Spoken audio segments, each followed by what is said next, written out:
Hola, soy David Roton de aquí en Castelldefels, Cataluña, España. Antes que nada pido paz en el nombre de Jesús sobre ti y que el Padre te conceda la gracia para recibir todo lo que Él quiere hacer en ti hoy. Este vídeo va sobre la cultura del discipulado. ¿Qué es y para qué sirve? Déjame comenzar volviendo a citar esas palabras de Jesús que mencionamos en el anterior vídeo de Mateo 28. Justo antes de su ascensión al cielo, dice Jesús lo siguiente: Toda autoridad me ha sido dada en el cielo y en la tierra. Id pues y haced discípulos de todas las naciones, bautizándolos en el nombre del Padre, del Hijo y del Espíritu Santo, enseñándoles a guardar todo lo que yo os he mandado. Y he aquí, yo estoy con vosotros todos los días, hasta el fin del mundo. Lo primero que Jesús nos manda a hacer es a ir. La fe cristiana no es para pasar el día viendo telenovelas o jugando a Fortnite. Jesús nos llama a movernos, a ser proactivos. Lo segundo que Jesús nos manda es hacer discípulos. Eso incluye todo: visitarlos, orar por ellos, escucharlos, inspirarlos, entrenarlos, lo que haga falta para que sigan a Jesús. ¿Cuenta Jesús contigo? Ahora, ¿qué es una cultura de discipulado? Bueno, es cuando ya no tenemos que hablar del tema. Cualquier persona nueva que se une al grupo ve que lo que es más normal es que un creyente se mueva y se esfuerza para hacer discípulos. Por ejemplo, en nuestra comunidad cristiana tenemos una cultura de vestirnos de manera casual. Nadie tiene que decirles a los nuevos que pueden vestirse como quieran. Lo observan ellos mismos y a la mayoría les parece bien y hacen igual. ¿Cómo sería la comunidad vuestra si cada visita o creyente nuevo observara que allí todo el mundo está en la labor de hacer discípulos, que hacen discípulos? ¿No se motivarían a hacer lo mismo? Espíritu Santo, inspíranos hoy con una visión más clara de cuál es tu voluntad para con nosotros. Y danos esa fe que se ve con hechos. Ahora, ¿cuál es nuestra meta? ¿Tener una iglesia grande, fuerte, muchos creyentes? No sé cuán grande será la comunidad tuya, pero imagínate que Dios os considera la gracia para multiplicaros por 10 o por 100. ¿No sería eso una maravilla? Imagínate todo lo que podríais hacer para Jesús. Pero quizás prefieres otra meta: una sociedad transformada por el reino de Dios. Es decir, una sociedad regida por la justicia, la paz y el gozo del Espíritu Santo de Dios. Imagínate lo siguiente: están dos hablando en un café en Burgos y uno le pregunta al otro: Oye, ¿eso del reino de Dios qué es? ¿Cómo es el reino de Dios? El segundo contesta: Para eso lo mejor es que vayas a visitar a Castelldefels. Ahí verás una pequeña ciudad que refleja exactamente lo que nos espera en el cielo. ¡Ja! Cuando logramos que eso sea así, habremos logrado una sociedad transformada por el reino de Dios. ¿Me estoy explicando? Muchos de los que estáis viendo este vídeo os consideráis cristianos evangélicos. Bueno, ¿cuál es el país con mayor porcentaje de evangélicos del mundo? ¿Lo sabes? Según Operación Mundo, se trata de Kenia con un 49%. Es decir, de cada dos kenianos que ves por la calle, uno de ellos asiste regularmente a una iglesia donde se enfatiza esa experiencia personal con Jesús. ¿No sería eso todo un sueño?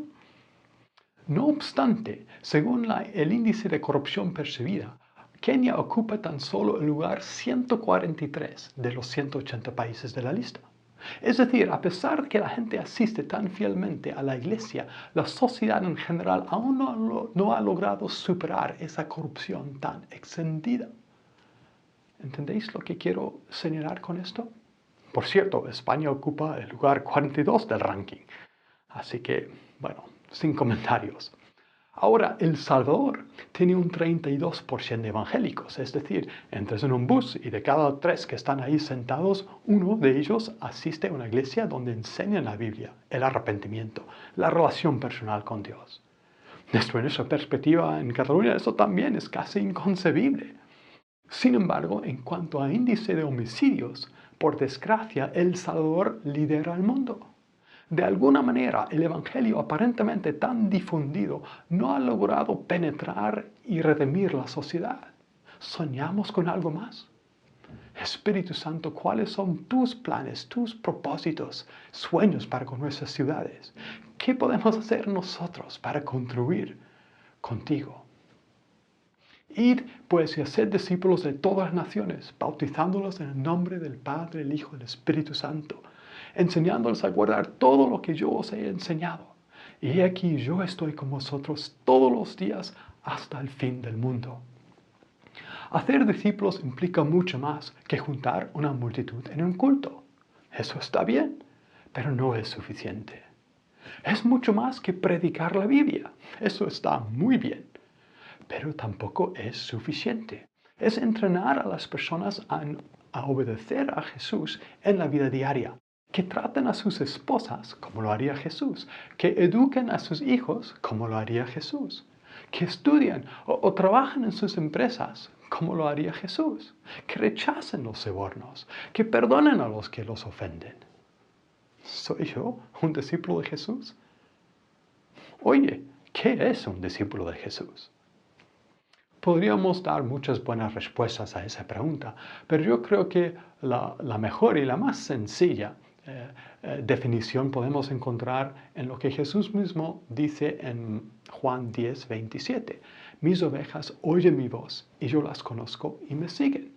Es decir, un discípulo escucha la voz de Jesús. Ahora, ¿cómo escuchamos su voz? Pues hay 4 formas que yo conozco. Y si tú sabes de una quinta, pues compártelo abajo en los comentarios. Primero, el Logos, la palabra escrita, la Biblia, el fundamento principal de la fe cristiana. Segundo, el rema, la palabra hablada. Es la voz del Espíritu Santo hablándome hoy con palabras o visión, un sentir. 3. La iglesia, es decir, el consejo o la voz profética de otros hijos de Dios. 4. Las circunstancias. El círculo del Kairos, por ejemplo, es una herramienta sencilla para ayudarnos a captar qué es lo que Jesús nos quiere transmitir a través de lo que nos está pasando. Enseñaremos más acerca de esa herramienta dentro de poco, así que mantente atento al canal. De hecho, enseñaremos herramientas sencillas para ayudarnos a escuchar a Jesús en cada una de esas 4 maneras, porque esto al final es el principio de todo. Segundo, un discípulo hace lo que Jesús dice. El apóstol Santiago lo dijo así: sed hacedores de la palabra y no tan solamente oidores que se engañen a sí mismos. Es decir, cada vez que yo he leído algo en la Biblia o escuchado algún sermón y he pensado, sí, esto está muy bien, pero luego no he hecho ningún cambio concreto en mi vida para adaptarme a lo que Jesús me estaba diciendo, pues me he engañado a mí mismo. Me he creído espiritual, me he creído sensible a su voz, pero no, si no he hecho nada práctico en respuesta, solo ha sido un autoengaño. ¿Cuántas veces me habré autoengañado esta misma semana? Señor Jesús, perdónanos por la dureza de nuestro corazón. Límpienos y enséñanos a ser discípulos de verdad. ¿Qué me está diciendo Jesús hoy? ¿Qué haré al respecto? Estas son las 2 preguntas de un discípulo. Es lo que se pregunta al levantarse por la mañana. Es lo que se pregunta al mediodía. Lo que se pregunta por la noche. Mis ovejas oyen mi voz, dice Jesús, y yo las conozco y me siguen. Cuando eso sea nuestro estilo de vida, entonces estamos acercándonos a una cultura de discipulado. Otra buena definición de qué es un discípulo la encontramos en Lucas 6:40. Ahí Jesús dice: un discípulo no está por encima de su maestro, mas todo discípulo, después de que se ha preparado bien, será como su maestro. Aquí también quiero destacar 2 cosas. Primero, un discípulo se prepara bien, es decir, se esfuerza, se busca la vida para seguir creciendo. Si no encuentra a ningún mentor o entrenador por aquí, pues lo busca y lo encuentra por allá. Estudia, aprende, practica, sirve, reflexiona, vuelve a estudiar. Un discípulo se prepara bien. Segundo, la meta es llegar a ser como nuestro Maestro Jesús. Pensar como Jesús, hablar como Jesús, actuar como Jesús, tener incluso ese mismo equilibrio emocional que vemos en la vida de Jesús. En otras palabras, estamos hablando de un aprendizaje de toda la vida. ¿Me estoy preparando bien como discípulo de Jesús? ¿Soy un buen aprendiz de Él? ¿Cada mes que pasa soy más como Él? Espíritu Santo, danos ese anhelo, ese impulso a seguir buscando más de Jesús. Id y haced discípulos de todas las naciones, dijo Jesús. Hacer discípulos de todos los grupos étnicos que hay en la tierra. En Apocalipsis vemos cómo ese sueño de Dios se cumplirá. Después de esto miré y vi una gran multitud que nadie podía contar, de todas las naciones, tribus, pueblos, lenguas, de pie delante del trono y delante del Cordero, vestidos con vestiduras blancas y con palmas en las manos. Clamaban a gran voz diciendo: la salvación pertenece a Dios que está sentado en el trono y al Cordero. De toda etnia, tribu, lengua, nación, no importa cómo definas las categorías por raza, geografía, clase social, idioma, todos están ahí adorando a Dios. Cuando Dios llamó a Abraham, dijo eso mismo de la siguiente manera: en ti serán benditas todas las familias de la tierra. La misión y los propósitos de Dios no se habrán realizado hasta que hayan discípulos en cada familia de la tierra. Es decir, seguir a Jesús significa un compromiso con la extensión de su reino, significa reproducirse, multiplicarse. De hecho, la misma naturaleza nos enseña que lo que está sano se reproduce. ¿No? Juntas una oveja sana con un borrego sano y ¿qué obtienes? Un cordero. Lo mismo con los seres humanos. Si por contrario un matrimonio no logra concebir un hijo, ¿qué es lo primero que suelen hacer? Van donde el médico. ¿Y por qué van al médico? Porque dicen: si no podemos tener hijos, algo no está bien. Si todo está bien, lo normal es que se pueda tener hijos, ¿no es así? Pues lo mismo vale para el discipulado. Un discípulo sano se reproduce. Si yo no me estoy reproduciendo, es que algo en mí no está bien. Quizás es un buen momento para orar. Señor Jesús, sáname y enséñame a ser un hijo obediente que hace discípulos. Quiero colaborar contigo para que tus sueños se cumplan. Ahora, como vimos en el anterior vídeo, el apóstol Pablo dijo así: lo que has oído en presencia de muchos testigos, eso encarga a hombres fieles que sean idóneos para enseñar también a otros. 2 Timoteo 2:2. Ahora, ¿cuántas generaciones de discípulos vemos aquí? Bueno, primero tenemos al autor, Pablo. Segundo, tenemos al destinatario de la carta, Timoteo. Tercero, Timoteo debe entrenar a hombres fieles. Pero eso no es el fin de la historia, sino que esos hombres, y por supuesto mujeres fieles, también deben entrenar a otros. Ahora, poneros en la piel de Pablo. ¿Pablo qué hacía? Pues viajaba por toda Asia, bueno, lo que hoy es la parte noreste del Mediterráneo, y hacía discípulos. Y uno de esos discípulos era Timoteo. Pero no es suficiente simplemente hacer discípulos.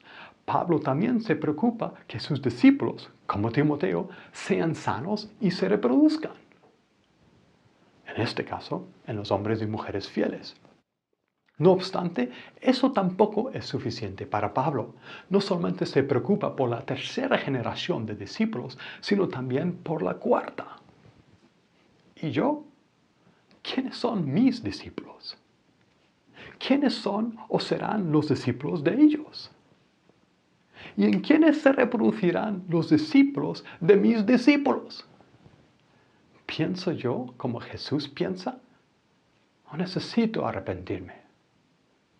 Otra manera de reflexionar sobre esto es empezar desde abajo hacia arriba. Quizás tú eres un asistente fiel en tu grupo cristiano e incluso ayudas en la organización o con la música o la limpieza o algo. ¡Excelente! Haces muy bien.